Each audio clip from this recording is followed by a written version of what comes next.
But remember that you can only be successful if Allah allows that to happen.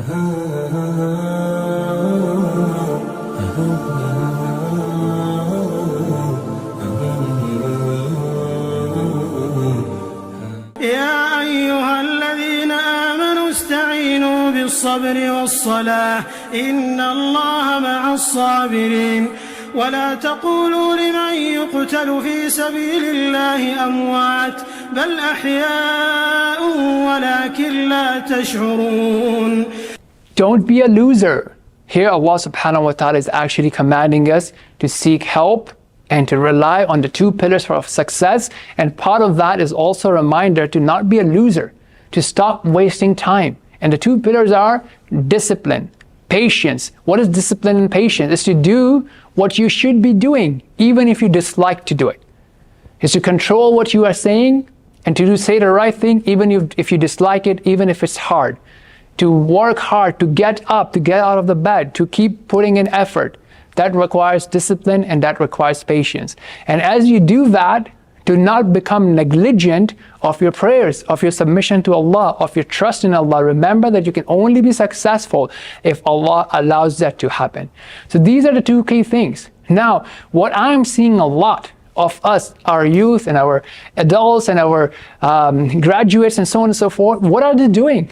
You know, scrolling on the internet, watching different series. Yes, you need entertainment. Yes, you need to sleep. But if your day, especially if your weekdays are 70% of entertainment and sleep and scrolling and this series and that series and gossips, what are you doing?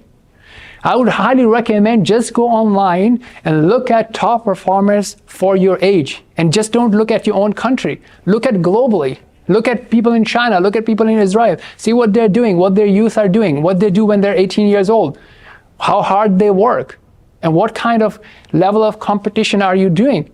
How come you're becoming so lazy? We are talking about Gaza and other places in the Muslim world where people, the youth, the adults, have way less resources than what I and you have. And even with that, we are not able to succeed. We are not able to become strong. And all we do is watch reels and make funs. And if someone makes one video, then 10 other YouTube channels have to make the video to analyze that video. And then other people have to make video to analyze that video. Who is watching that content? Where is your time going? Are you becoming strong? Are you taking help with discipline and prayers? Or just wasting your time left, right, and center? And then the second thing that we learn from this is the concept of martyrdom, being a shaheed. And that's no joke, right? Sometimes you and I can say, oh, this is a shaheed, that's a shaheed. No, we don't know.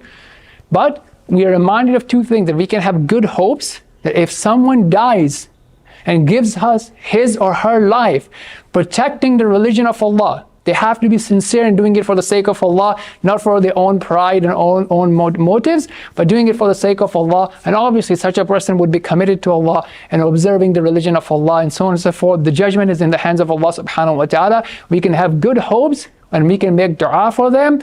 And remember, this is so powerful that from the external it seems the person is dying, but what they are doing is they're actually transitioning into a better life. Where they are being fed by Allah subhanahu wa ta'ala. They're roaming freely in the gardens, in the paradise of Allah subhanahu wa ta'ala as they await the day of resurrection. So what an honor to achieve.